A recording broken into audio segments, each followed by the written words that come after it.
Welcome to The Advocate, a program that thrashes out all the topical issues of the day. When you are in government, you don't see nothing wrong with whatever is happening. The moment you are out there, everything is wrong. You can't even see many women now, and when they're there, they're not even really making a mark, and then they have an NYSC problem and this and that. One of the reasons why we don't have more women in politics in Nigeria is for as long as political meetings continue to take place in the middle of the night. Exactly. No, really. It's disastrous for a president To even say to be he's unaware. unaware of the chief It's justice. a ploy. It could be a strategy. That strategy was very terrible strategy. Because the buck stops at your table. Whether it's that we don't look after our cities, and quite frankly, Nigeria is becoming a very ugly place. When you are the only one feeding the people with this news and there is nobody countering them, it becomes, the news. Welcome to The Advocate, where we take on topical and diverse issues, no holds barred. On this, our 25th episode, rather than rest on our oars, we've increased the tempo. Ekene is the peacemaker on this edition and turns our attention to the matter of loyalty and the ties that bind us. Ireti brings out a progressive slant on a trending topic. Will I be giving it away if I say biceps, baseball cap, and business class? Uche is clear whose side she's on, as she says to our ladies, go for it. By which she means, ladies, propose to your man.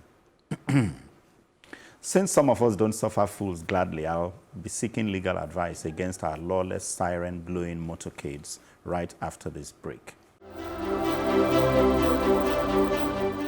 There's a certain army general whose official Toyota Land Cruiser is painted in camouflage colors.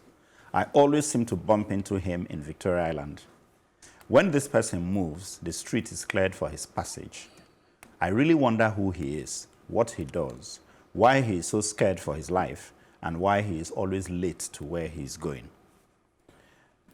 There was joy when government announced all those years ago that her offices would move to Abuja. No more siren noises, we thought. Such uncivilized behavior. But we're wrong. Bank managers started to replace them. Certain wealthy people who had seen this style of moving about in convoy joined the fray. A case of the fence not holding, too many bulls in the pen. So why is this our way? Are the lives of these people in such danger that they move around with so many cars, so many armed guard policemen? Not all are in danger. Not at all. They just see it as a way to flaunt their wealth. While their types in other countries pursue suitable charitable causes and development of the arts and culture, ours live a life of debauchery and profligacy. Our economy suffers.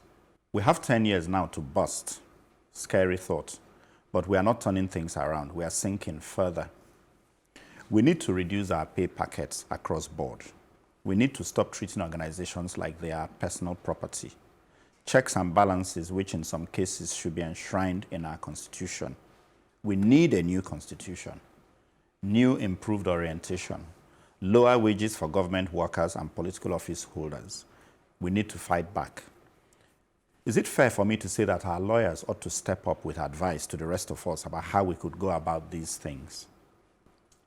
Any thoughts? I think you want to say we need laborers. Honestly, I was going to say, it's a shame Laboris isn't here, exactly, But I'll tell you, so it's two parts of what you said. The one I disagree with, the other one I'm totally with you in that, all that nonsense about sirens and whatever. And it wasn't even just about, remember, it wasn't just about them moving to Abuja. Yes. It was even after that. There was also another amendment, because I wasn't here when that whole move to Abuja happened, but I remember since I've been here, there's been some sort of announcement, moratorium, whatever, knee-jerk reaction where they've said, look, you can't be going around in sirens anymore, and they will stop officially, it. It's not it's not allowed. The law, Government workers, Chuka. The problem is, most people don't realize that the average civil servant isn't a high earner. It's the PR, Abi, That's what they call it. It's the PR. They call it PR. It's called PR in Nigeria, isn't it? What's that? It's the bit under the table, you know what I mean? Okay. Yeah. It's the PR that makes them seem like they earn Brown money. on So right, I think okay, I we was need to waiting. differentiate government workers to Political office holders. So I should remove the government workers from that because I think, sentence yes. and leave the political office holders who earn too much. Yes. Okay. Now talk to me about this Mr. Land Cruiser in his I think I camouflage. actually saw him today. Oh, you did? Yes, You should I have taken think a I did. picture. Because he was, should have was actually. terrorizing me on my way in. Yeah, I mean, it got to the point where I was just like getting all really stressed out in the car, and then Could there be more than the one? driver? They were like, it was I a think it's convoy. only him. It was him, and then there were several black cars behind him. So and his is the one that's painted. It's painted in camouflage, yeah, which I actually noticed I it because thought I is thought that illegal. was odd. Yeah. I wasn't As if expecting it's integrated that. the battleground. So maybe he has that connections with people in that line of work. He's Army? He's in the army. Yeah, because his the number people of in the stars car were is army. on the car, but I can't tell you right now. He's either a brigadier or a major general. Right. Okay. One of the two, 1 star or 2 star. So that's really odd. Yes, in camouflage. Because you asked a very good question. You said, Chuka, why do they need so many guards? And Are they in the danger? foolishness of all of this is that the chances are, if he's going around in, I keep saying Datsun because I love Datsuns. They're such excellent cars, as you know. They used to be. The engineering of them was so brilliant. But if he was going around in a regular Corolla, no one would take any notice. I say Even this if all the they wanted time. to kill him, they wouldn't have a clue what to do. Bulletproof, of course. But even if it wasn't bulletproof, what I'm saying is, unless you know his How many number people plate, really? how many Corollas are on the street? He's On the drawing- roads he's drawing of Lagos? attention to himself. But when you do all of that, you're drawing attention. I remember I shared that one on our group about, incidentally, it brings me to that one, the one that's terrorizing them, apparently, allegedly, in VGC. Okay. Yeah, there's a what is it? Oh good God, I can't remember his name. But there's a guy who apparently, I shared it on a group, who apparently is terrorizing them in VGC. So he comes, he has a Bray bus.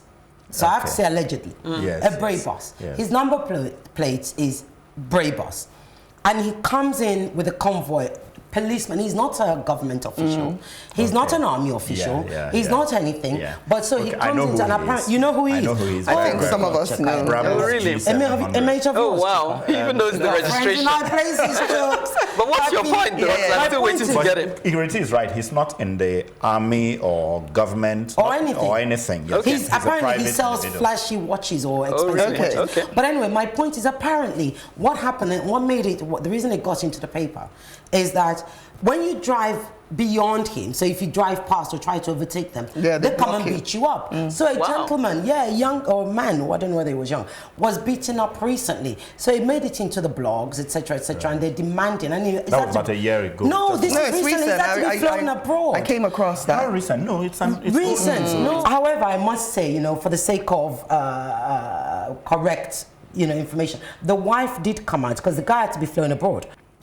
Although we've offered to pay for, we've reached out to the guy that was injured and we've offered to pay him, etc., and but that's not the point. No. The fact of the matter is, and what they're asking, and the hashtag is, why is this guy and everybody else like him, like him, Mr. the bank Camouflage, managers what's the and car all. again? Well, Mr. yeah, Camouflage Land Cruiser. General. Terrorizing That everybody. was a general in the army. With- I didn't say it's any different. I'm just telling you that. That's he's what I'm saying. he's Mr. Camouflage Land Cruiser, Yeah. why do people go around? And why are they allowed? And why can't we do a citizen?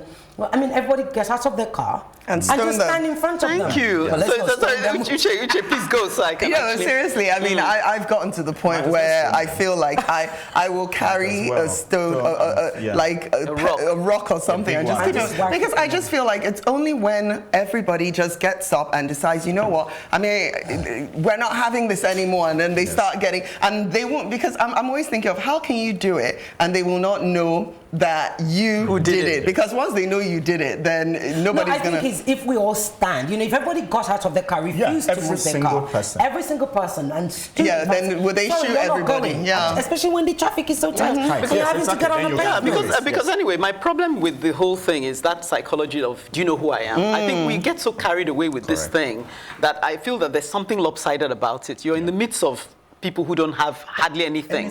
And you're happy to elevate yourself above them, like some sort of God complex. Yeah. So I feel that's the problem, So here you have this money, you can't just enjoy your life without rubbing it in people's faces. Correct. You have to make them feel that they're rubbish so that they feel that you're better than them. It reminds me of an episode I had once, abroad, funnily enough, and we're all together in an institution where we're learning, and this girl came out and said to this other girl, it's only because we're here that in Nigeria you won't even be fit to tie my shoelace. I almost collapsed. I wanted to just bury myself. I'm like, all this time we thought we're thinking of ourselves as equal. Everybody has paid their fees to be here. And all this time you're thinking to yourself, if I was back in Nigeria, you're not fit to tie my shoelace. That's the kind of mentality that people export. The Nigerian mentality where you think that you're somebody because of the money you have. Can't get Nigeria out of the girl. Yeah, so for me, that materialistic, do you call it snobbish thing? It's so superficial. It has no value as far as I'm concerned. You're lower than the person you're looking down on because you think you're better than them. So whenever I see people trying to overtake me, I say, do you think you're better than me? I block them because I say, why should you feel... want to do it with one of those there's a story of the girl that got beat up. When I first moved there, the girl that got beaten up. Yes. And I think you look at the cars before you block Sometimes them. I do it on it because the other day someone did that. Somebody clipped on my car and kept going, and they had this Jeep and they looked like... I had my kids and I drove up to them and I said, why did you do that? My daughter was shaking, like, Mom, don't. I said, why did you do that? The guy said, oh, he didn't know. She goes, well, at least he was humble enough to.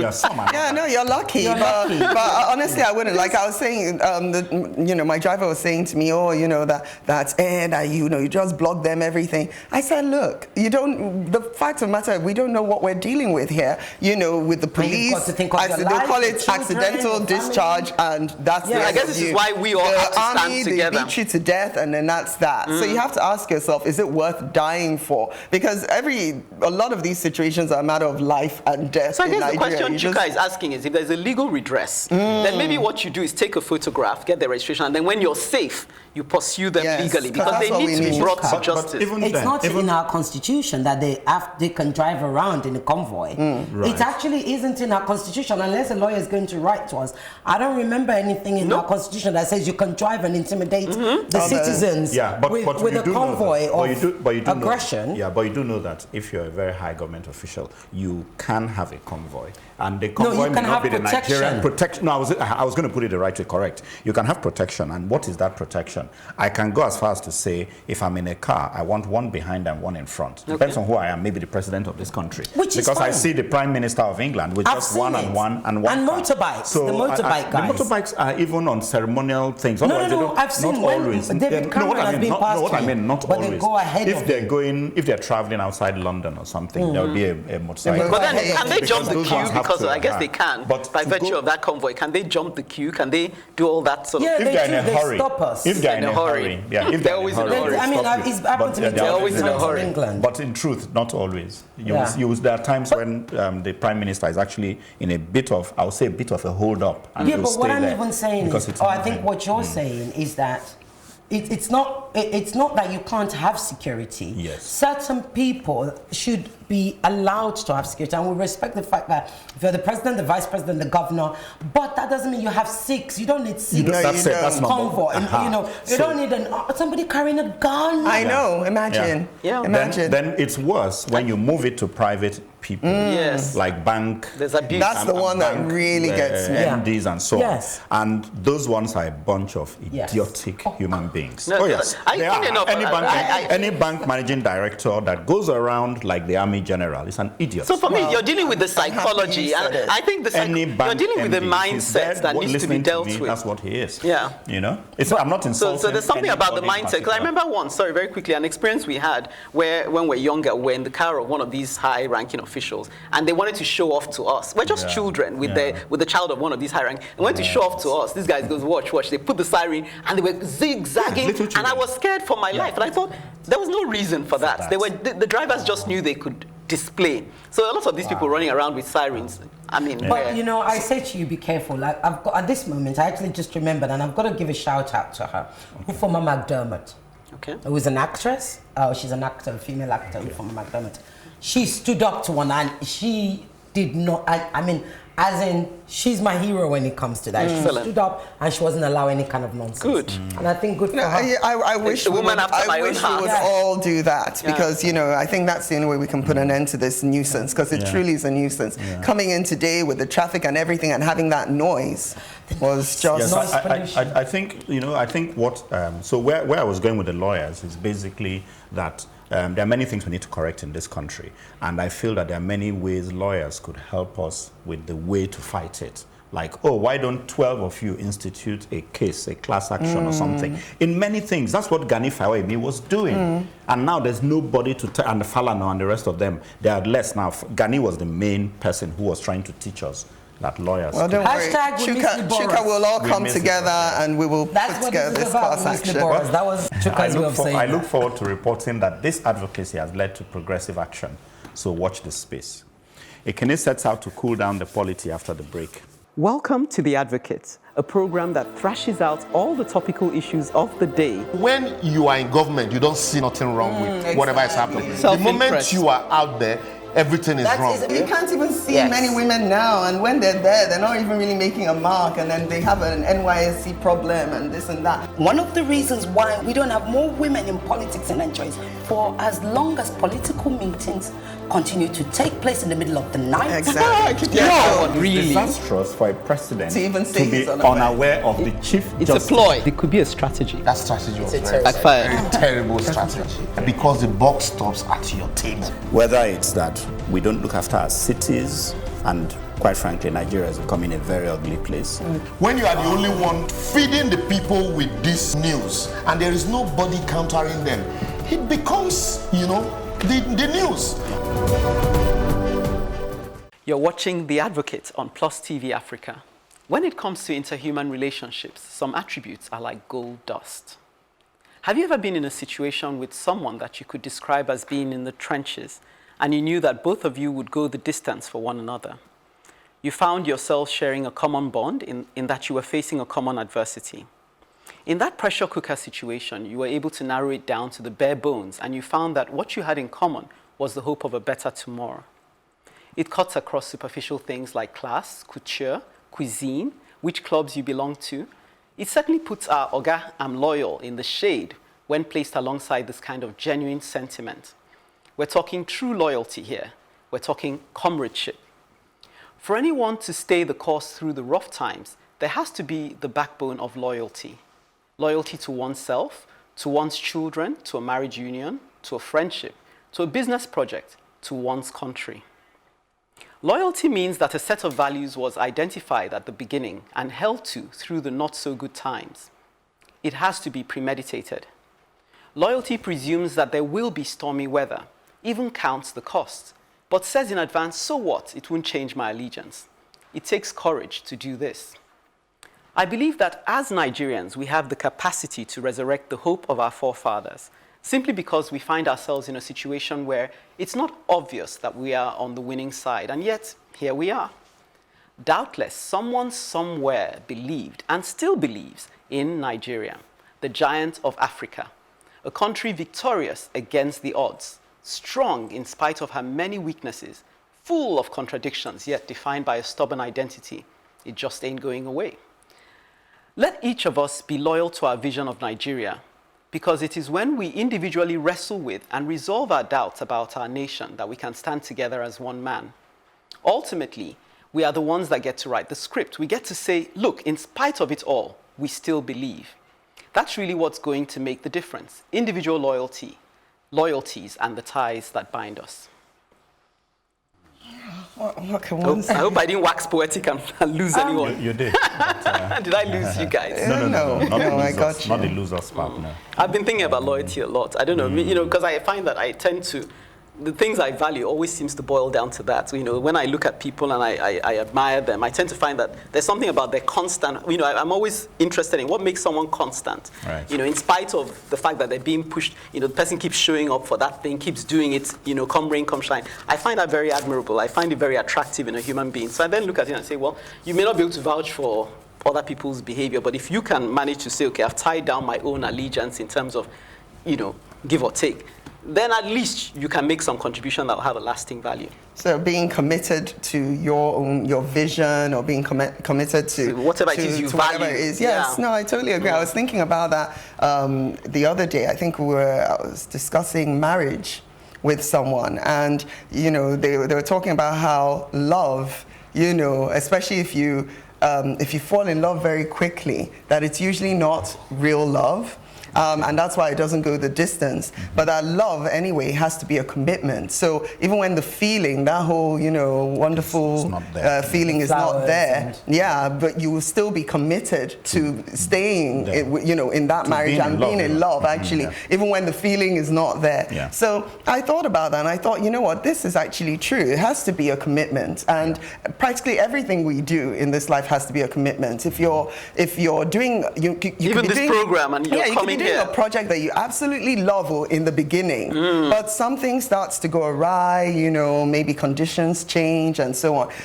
If you stay the boredom factor sets but if you stay committed, then you've set yourself through the thick and thin, good or bad. I'm going to see this thing to the end. I must admit, commitment seems to be a major problem of mine. I always feel almost like when things are not going right, just throw in the towel, man. I never feel like I have to be that loyal to a vision to the point that it's making me unhappy or it's restricting me. I usually think, I can do away with that. And sometimes you need to. Sometimes you need to, but when if you're like me and you do this on a regular, you'll find that you won't finish a lot of things. Be hard on yourself. No, I have to be honest, because that's exactly what we're talking about here. Okay. So I know that commitment, I have to be committed to something. Okay. I have to. So I like that. Yeah. I don't know. I listened to your script and stuff. What I hear from you is that, are we committed to Project Nigeria?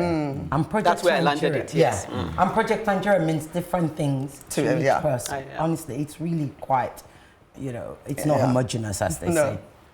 And Project Nigeria, in spite of commitment, has also been committed to, has also cost a lot of people a lot of things.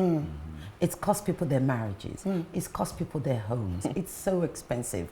And what you've got, and I think when it comes to loyalty, it's not necessarily about whether you believe, Uche just said, and that's why I was very interested in that honesty in this thing, is that you have to look at yourself and say, okay, there's loyalty and there's belief and there's commitment. One, which is higher, two, and how much is this costing me as a person?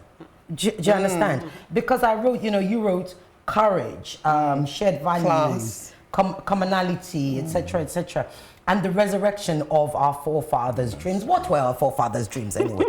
That's why I said someone somewhere had to believe. No, it's not someone somewhere. That's the funny it's thing. all of us. We all actually still have a passion that is called Project Nigeria. But the question is, what is it costing each person as an individual?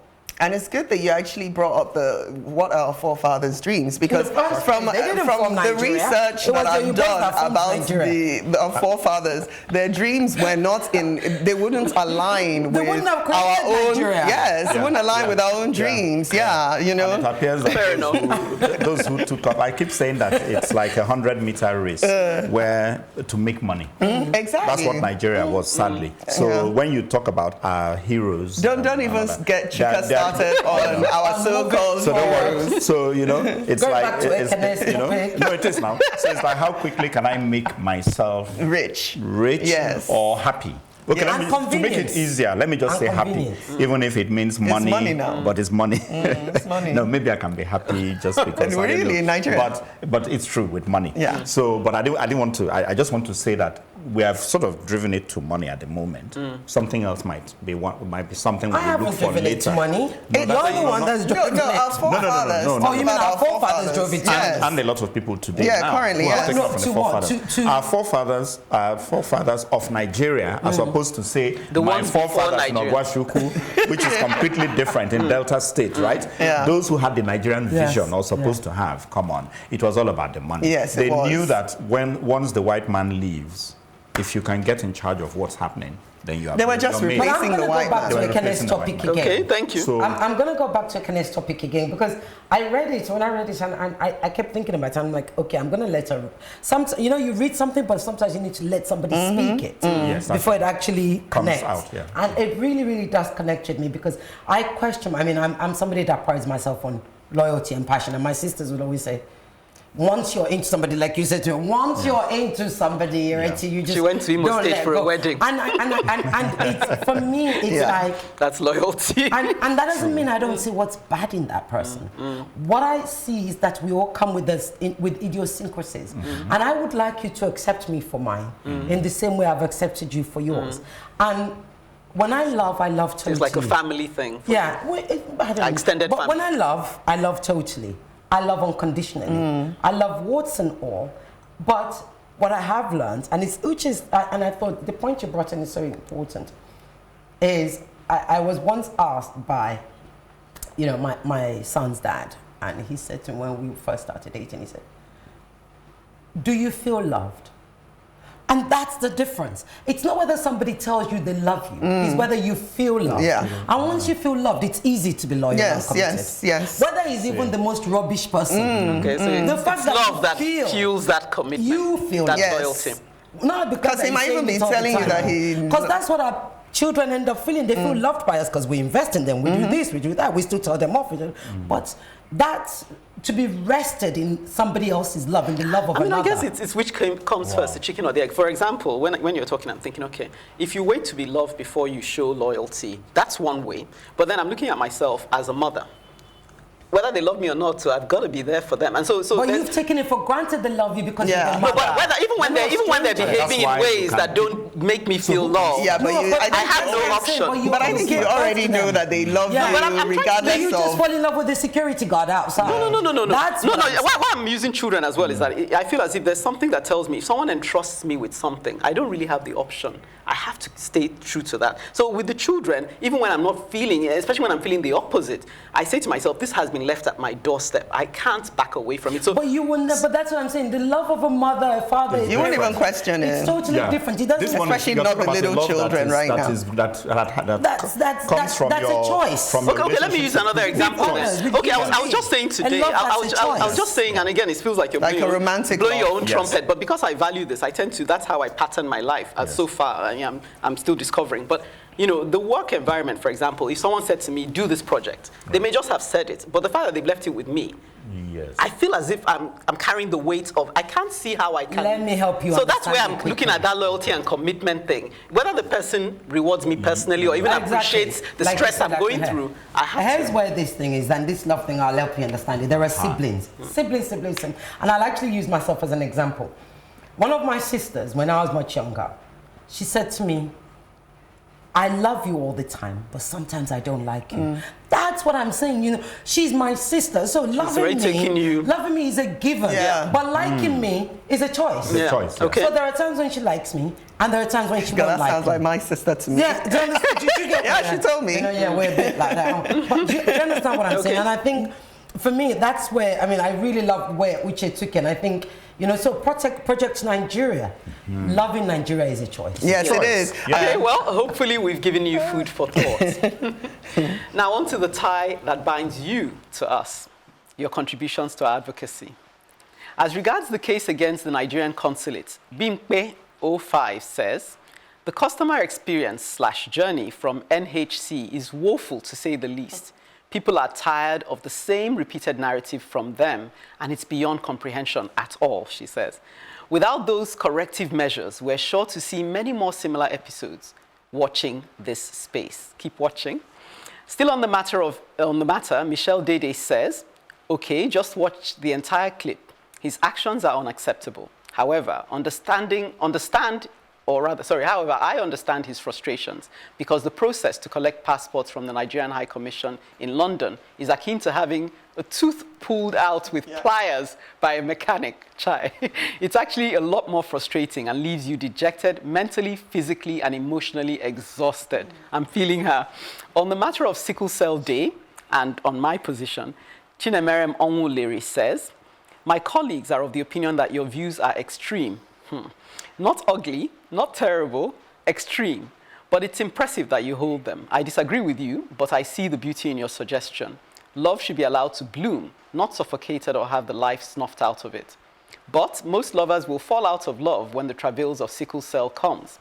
The endless days in hospital, the frequent death of children, the pain of loved ones, the guilt of the stubborn decision, the truth that children are as much partakers in the relationship of family as parents. He has more to say, but that's all we can take. Please keep your comments coming in on social media platforms, on Facebook, Plus TV Africa, #TheAdvocateNG, or on Twitter and Instagram, @Plus TV Africa, #TheAdvocateNG. And remember to catch up with our previous broadcasts. Just go to www.plustvafrica.com/theadvocate. Okay, it's time to go on a quick break. And when we return, Ireti ensures we're up to the minute on a trending issue. Once in a while, a matter comes along that seems to divide an entire nation. Here we go. Oil tycoon and former Rivers State gubernatorial candidate Tony Cole shared a story on his Instagram handle just last weekend. Quick overview. Mr. Cole boarded the same flight as Nobel laureate Professor Wole Soyinka. Both men took their respective seats. Some minutes later, young man, described by Mr. Cole, and I quote, baseball cap, t-shirt to show his muscled chest and tattooed biceps, closed quote, jealous? Not. Entered the cabin. The young man noticed that the prof was sitting on his seat. The young man informed prof that the window seat was his. Mr. Cole and a flight attendant tried to dissuade the young man from his request. The police fell on deaf ears. Prof gently moved to the aisle seat as the young man requested. And that, of course, should have been the end of that. But no, not for Mr. Cole. He wasn't happy. The impregnated bee in his bonnet had to be birthed. So post-arrival, Mr. Cole gets on the attack on his Instagram. The disdain, annoyance, and exasperation in Mr. Cole's voice was apparent. He concluded his post by saying, and I quote, I couldn't understand how we got to this point where we no longer have respect for our elders, even if we are ignorant of the great global personalities in our midst. Is it too much to ask that an elderly man be allowed to remain in a seat allotted to you in the same business class cabin in the same row? No, it's not, Mr. Cole, however. In the Western countries, this would be seen as a storm in a teacup. But no, not in Africa, but specifically not in Nigeria. So why should we care? Well, I can't speak for everybody else, but I'll just speak for myself. I care. I care very much because we can finally discuss the underbelly generational wars that's been brewing in this country. It's a debate that's been long overdue. And thanks to Mr. Cole's ill-conceived social media post, the youth were finally able to speak their truth, write their thoughts, and own the floor without fear of condemnation or intimidation. In our society of genuflection and sycophantic default, we are now forced into a corner of introspection. The old guard is finally being compelled to self-examine its parochial attitude towards the next shift. But the problem isn't our culture, tradition, or even the expected deference to age. The problem is the manner with which that deference has been mangled, distorted. The problem is the way it's been turned into a pressure chamber to suppress the rights of the young, preventing their evolution and elevation. #Atido Peterside's speech last week. Young people in Nigeria have been starved of critical thinking, courage of belief, and heroism of cause. This suppression is littered all around our society. Every single crevice in this country is stained with gerontocratic discrimination in one form or the other. It's time to end the hounding of young people. Leave the young alone to make their mistakes, their choices, explore the land and express their freedom. The consequence is theirs to bear. You might not like the fact that they're young, but the youth belongs to them. So permit me to end with this tweet by Amara Nwankpa. Quote, I also salute the nameless, young, face cap wearing, tattooed fit femme Nigerian who reclaimed his rightful seat in the face of culture-driven coercion. Thanks, Amara. Captured it all. Ireti, honestly, I have nothing to say against everything you have said here. You've spoken my mind, because I am so fed up with this whole generation. Let's let that generation get away with everything. They're always right because they're older than we are. They know better, which they don't. I mean, if they knew better, why would Nigeria still be in the state that it's in? It's been in their hands for however long. And most of them even started at the age of 30, running this country. And look at where we are till today. And yet they seem to think that we can't do a better job of it. Look, as far as I'm concerned, that young man, as we're speaking about all this commitment to Nigeria and everything, the baseball muscle bound, whatever he is, he is the person. Yeah, muscle. He's in the gym rats. But he has more commitment to the Nigerian cause than many people I have come across, because that man, it was a big thing that he did. Even if he didn't know about Wole Soyinka before, he would have known at that, and yet he stood his ground. How many of us are bold enough to do that? So I really salute you, whoever you are. This man, I think you took us forward in so many ways that we probably wouldn't have been able to achieve, even collectively. So well done, and maybe now the young people will be able to speak out more. Okay. Yeah, I mean, I sort of. Thank you, Ireti Jare. Uche is feeling yes, it. No. Yeah, no, I like the fact that this conversation has been captured in the way lots of people have caught onto it, and so it's gone beyond just a singular incident. So thanks to Toye Cole, he's actually done us all a favor. I'm sorry, and shame on all the people. No, sorry, let me and shame on all the people that came to bully that young man to let go of his seat. Why? He paid for it. It's his money. It's his everything. How dare And that flight attendant, did she go to training school? Because it's against aviation regulation. Thank you. That's how you knew it was shame on all your, you know yourself. That's how you knew it was a national flight, when you heard that the flight attendant got involved. Yeah. But anyway, so the point I was trying to make was I like the fact that everybody has somehow cottoned onto this and realized that actually there's more at stake than just this man's seat. And the courage. Yes, people are mixing issues. It was never about respect. No. It was never, because there's a place for that. And that's why I was saying, earlier, I was saying, this is where we get it mixed up. Even in a work environment where you think people should just operate in a professional manner, they're busy and getting confused, massa. We're not against massa, but I personally prefer if you didn't. But if people want to do that, let them still be able to challenge you appropriately. Even in a church environment, I know I'm sort of, a lot of times people want to be called mommy, daddy. I refuse to do that, not least because the Bible. How many children I've got, and you're not one of them. Exactly. Well, because the Bible actually even says you shouldn't, And so I say to them, I won't call you, I won't call you mommy or daddy, because the day you say something that's unscriptural, I want to be the first to say to you, where is it in the scripture?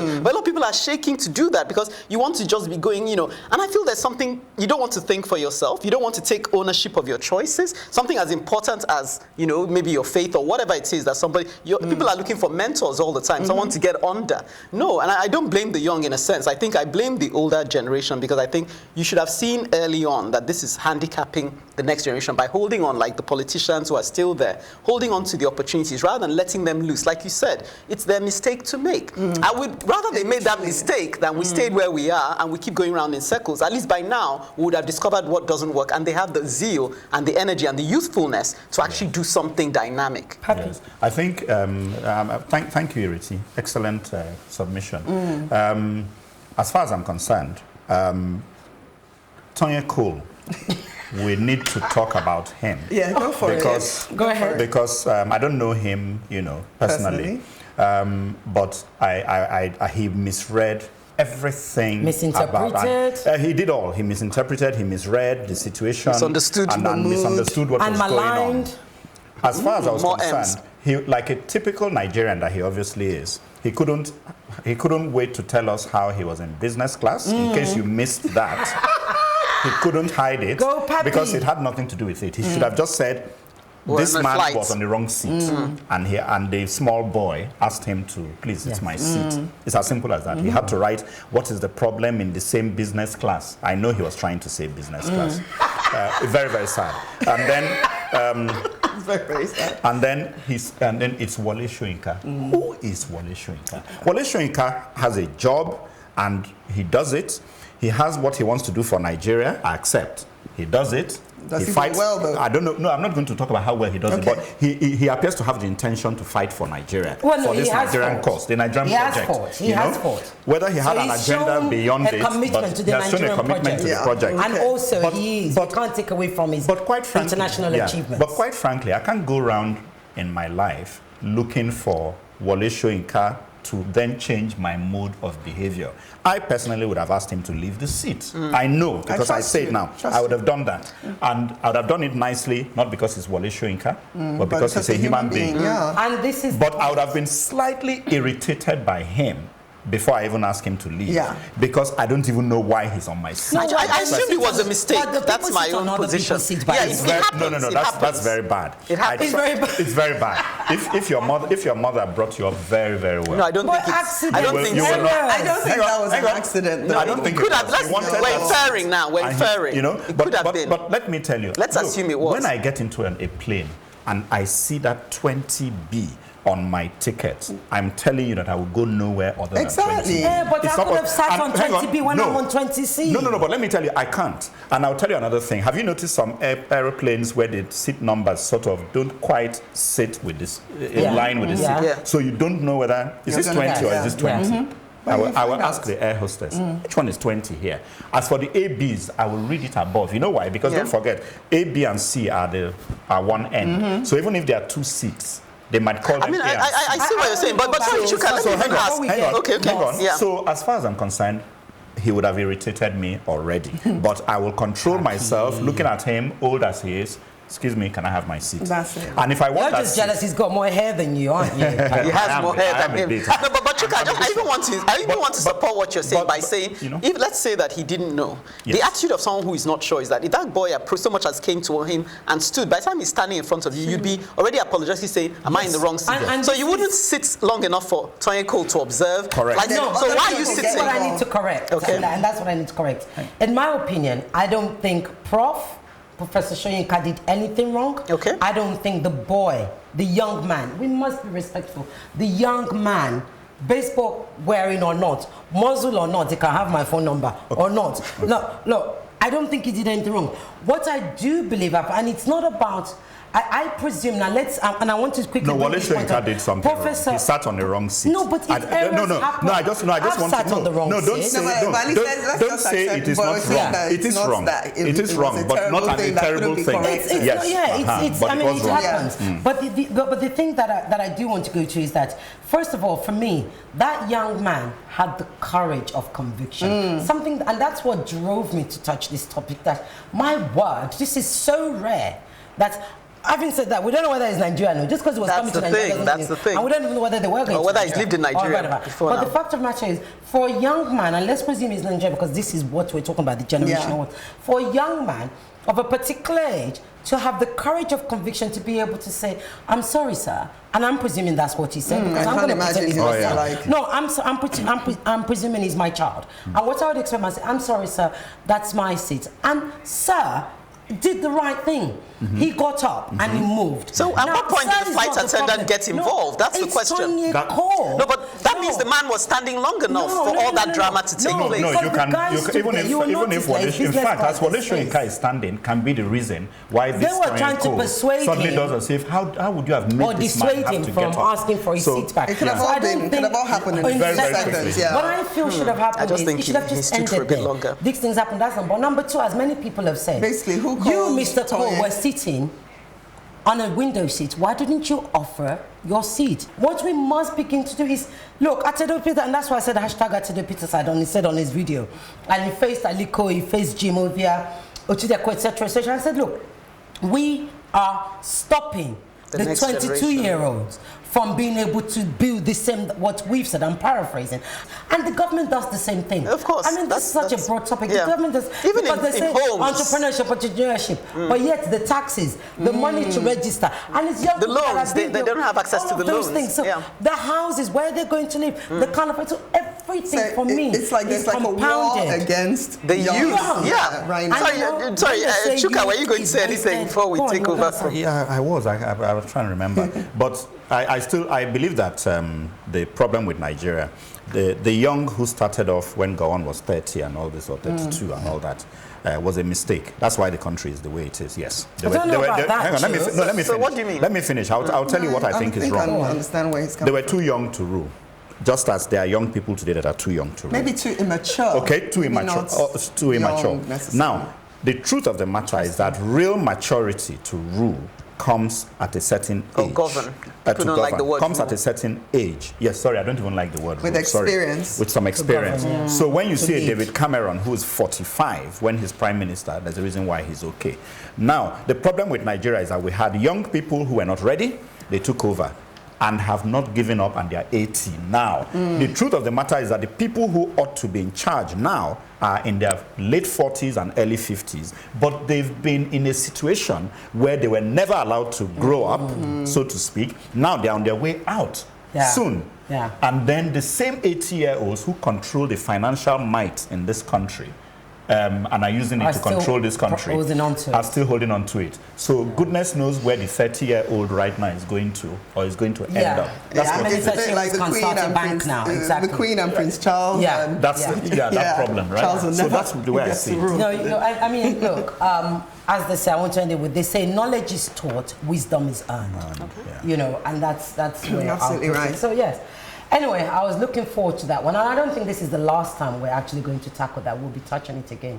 After the break, we find out if Uche is about to start a sexual revolution. Welcome to The Advocate, a program that thrashes out all the topical issues of the day. When you are in government, you don't see nothing wrong with whatever is happening. The moment Self-interest. you are out there, everything is wrong. You can't even see Yes. many women now, and when they're there, they're not even really making a mark, and then they have an NYSC problem and this and that. One of the reasons why we don't have more women in politics in Nigeria is for as long as political meetings continue to take place in the middle of the night. Exactly. No, It's really. disastrous for a president To even say be he's unaware. unaware of the chief It's a justice. ploy. It could be a strategy. That strategy was very, Backfired. very terrible strategy. Because the buck stops at your table. Whether it's that we don't look after our cities, and quite frankly, Nigeria is becoming a very ugly place.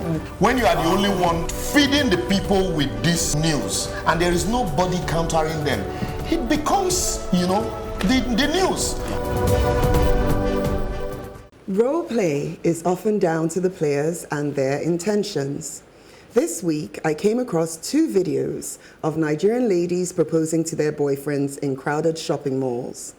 Unfortunately, both proposals were rejected, leaving the women desperately begging their men to reconsider, to no avail. The comments that followed were not surprising, the majority stating that this is what happens when women go against the natural order of things. So, whose proposal is it anyway? When it comes to who should propose, many people still follow the traditional model where men do all the heavy lifting. A 2017 The Knot survey found that only 61 out of 12,657 brides proposed to their groom, less than 1%.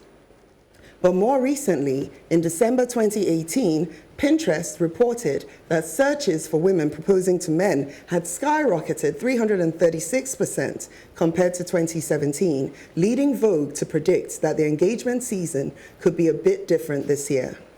But proposing is a huge decision, one that can shape the rest of your life. So why would 95% of women who presumably want to get married just wait around for it to happen? It could be because women are still ostracized for breaking free from the traditional relationship norms. Besides the tradition component, a society aversion to assertive women, especially in the romantic sphere, is another worrisome reason women don't propose. Women are meant to wait, not to try and rush or trap men. Girls are cautioned against coming off as bossy. Women, even in the highest seats of business and government, still have their voices trampled on by their male counterparts. Women are told that being bold is considered a flaw, and when it comes to a relationship, it's even more frowned upon. Women don't want to be seen as less feminine or too sexual or coming on too strong. Beth Montemurro, a professor of sociology at Penn State University, told the New York Times, and there's a concern for men about being publicly emasculated. However, times are changing. The dating site Match.com recently found that 95% of men would be up for women making the first move, like going in for a kiss or asking for a phone number. And we're seeing a similar attitude shift when it comes to proposals. Surprisingly, in a survey of 500 men, Glamour found that 70% would be psyched if a woman proposed. Chuka, I wonder if that's true. So we're definitely progressing in our collective view, but obviously 70% of women in heterosexual couples still aren't doing the asking. As it becomes more acceptable and more common for women to make other first moves, proposing might not be far behind. If you know what you want, why wait? I say, go for it. Yeah, I'm totally with you. Will you marry me, Papi? No, you can't do that. You said I can go for it. You can go for it. You said go for it. You said go for it. She's holding on to her Papi. I'll think about it. I see Chuka feeling psyched. I have That's what they're saying. I'm psyched On now. national That's TV. what they're saying. Chuka, why do you like it? To be fair, I actually absolutely like it. I would rather be proposed to than I propose. Oh yes. Why is seriously. that? Why I is don't know. I that? just prefer. Why it. is that? I prefer to be chased than to chase. Oh yes. Now you all know. Oh yes. So please, if you know, I'm not telling you. But now. I don't know. I'm laying it bare. For me, I'm looking at really it both enjoy ways. it. I did do a kind of survey Yeah, downstairs, I and enjoy a lot of the young men were very excited about the thought of a woman proposing. Unless, of course, they had issues with the woman, then they'd be sort of, oh gosh, it would be difficult for them. Yeah. But they like the fact, one of the guys said he likes the fact that someone loves him enough. He finds it very to romantic. go against the grain. To come and actually say, I love you. You know, Yeah. he'd really appreciate Yeah, that against kind the of a grain, gesture. yeah. But I just sort of think to myself, part of why, a bit like the youth one, you have to navigate it on a person-by-person basis, is that everybody has different personalities. And sometimes you have people, because when I then ask them, what if this is an indication of things to come, that the woman wants to be bossy, wants to lead the way, the guy goes, no, if he senses that in her character, he wouldn't be up for. Thank you, Uche. He wouldn't be up. Like, Yeah, no, please be like that, because clearly there's a discussion to have there. So my own side is, personally, I would not propose, because I want to, my own is make your bed, lie in it. So I want a guy who takes the lead. I know what I want out of a relationship. I want a guy who, when crunch time comes and I feel like I can't make that decision, he steps in. I want someone who takes the helm. Not because I'm not capable of doing many things, which I do, but ultimately I know in my mind, in my marriage, I want the guy to be the boss man. I'm coming now, let me land my thoughts. I want the guy to be the breadwinner. It's clear in my mind. So if my mind is, if I start by proposing and taking the lead, then the guy may feel, well, you know, later on he may defend himself by saying, well, I didn't make that choice. You know, some men are like that. And I find women have more of a sort of stickability than men when it comes to certain things. So if a woman commits, she commits. A guy commits, sometimes you have to persuade him. So I find a lot of guys who sometimes do this sort of boyish thing of almost like you now become their mother. I don't want to marry and become anybody's mother. So I want my husband to be the lead man. Yeah, but what I was going to ask you, because I kind of know, you know, your stance with this, and funny enough, it's not necessarily that different to my stance. Okay. But what I'm saying is, let people have the freedom. No, of course. Yeah. So I wanted to know if you thought it was wrong. No, I don't think it's wrong. wholeheartedly, No, I don't think. I think it's or person just by that person. you person just No, like I'm not you. against it. I think you need to, like the examples you gave, I found it strange. Why would you propose to someone in public when you don't already know their mind? They were trying to control You're embarrassing yourself. the outcome, There was even guess, one I saw, a like- woman who proposed to someone and then the guy rejected. She was in tears and he was married. You didn't find out that he was married. I know, it's crazy. So you need to, if you know, even within my relationship, I know that there's certain areas where if I'm forward, I know he likes that. So you know your spouse, you know your fiance, you know your boyfriend, and you know when you can take that move and it actually is exciting for him. You know, so I'm not saying that I hate rigid role play, but I do know that I definitely want a guy who, when that time comes, he takes that decision. Let me come in. I know, Uche, you're so fun to quickly say you're not a feminist. You are, darling. You'll get to a point where She has you'll initiated accept you. and admit it. No. Adopted Because you. that is what feminism is about. Do as your spirit moves you. Do not be held back by what society says about your gender or otherwise. Move as a human. That's all feminism says. Okay, this is the simplest definition you've given us to she's a date. good feminist. No, all your other A ones. healthy feminist. Papi, You know, I'm trying to remember Ireti's previous definition. You're digressing. She's an unhealthy I feminist. proposed to you, you said no. Everybody is here. Everybody's witnessing. Everybody's Lagos, and witnessing. Lagos will turn upside down. Yeah, so I totally agree with you that, you know. That's the spirit of feminism. Let move as your spirit moves you, but for goodness sakes, like Ekene said, really If you knew him, you would know whether he's going to say yes, number one. Yeah. Number two, if you knew him, you'd know whether he would like you to do it in public or in private. Right. And guess what? When I'm going to propose to a man, if and when I propose to a man, it's going to be in some good lingerie. And Hey, I you're like right. your style. I always like your style. Incredible. But Correct. that's been aside, because Ekene said something and my mind was going. She said, I like him to take the lead. There are places where you got to have that lead. Yeah. Anyway, well, if the Ekene don't be looking like that. I'm looking at you now. Well, if there's a joke there, right? So, Why are we always ready to find ways to bully people who are willing to take that step? that's what I don't understand. That's what I want to understand. That's the part I can't. What is wrong with a woman? Because if you read the comments, they were so derogatory. I think it's the presumption that this woman is going to become a bossy boots. No, that's the point. And they're worried about bossy boots. Yes, that's the part I wanted to comment on. Yeah. I believe that there are some things. Yeah, some men No, clearly want I don't to be even think bossy comes into this because I believe that there are some things you do that do not necessarily mean you're bossy. I know that this whole thing of "Will you marry me?" a girl saying it to a guy does not mean she's actually bossy. Yeah. It's when you're being romantic or when you're in that in-love thing and passionate thing, you do things in a different way, really, to who you really are. Yeah. So you will end up asking the man to marry you. He will say yes. And you will just go back, or no, and you will go back to being that same girl that you were, that he took charge, that you liked him to take charge. Yeah. But you ask that question because when you're in that mode of thinking, that's just the way you think. So I don't think it's a sign of bossiness. No, it doesn't have Bossiness to. will be other things that happen outside of that romantic side or ideal. I don't think it's... No, it's not. You get what I mean? I totally it's not a sign. They say love is foolish and we behave foolishly. We behave to the opposite of us. Like they say you're a fool in love. Yes, means that you're not really a fool after that. Once and then the other thing I wanted to bring up was why, I mean, when people say to me, oh, why did you marry so-and-so, or why, you know, it's because that was the only option that came my way. Because if we're going by the traditional way, most women, I'm just saying, no. What I'm saying is that it's a limited choice because us women who stay waiting for whoever comes to us, then we choose, we end up choosing from the small pool of whatever has come to you. Whereas if you don't do that, if you now can have the courage to go out and say, I'm taking my man, you know, then more women will end up marrying men that they actually want to marry. Going out and taking your man doesn't mean you get your man. No, that may not mean that, but I'm just saying. Girlfriend, knowing what you know now, you're going to keep some cards in the back of your pocket. But anyway, that's not what we're here to do. Because yes, there are men like Chuka who think, you know what, I would love somebody to propose to me. And that's a strength in him. As an alpha male, like he's got strength in himself, he's got self-conviction, and his masculinity, if you like, he doesn't feel threatened. That's a woman, you know, she's going to take over without being tattooed. Exactly, thanks, Mr. Tonyako. He's not afraid that she's going to take over or somebody's going to take over. That's the other thing is that if you look at it and you look at the fact that in relationship, somebody always loves one more than the other. And things should be reciprocated. When I'm strong, you're weak. When you're weak, I'm strong. That's what relationship. So if I'm the one that's actually driven, maybe it's a moment, it's something you did. You know, maybe it's taking that lead that Ekene is talking about in the lingerie that drives me to want to say, you know what, baby, will you marry me?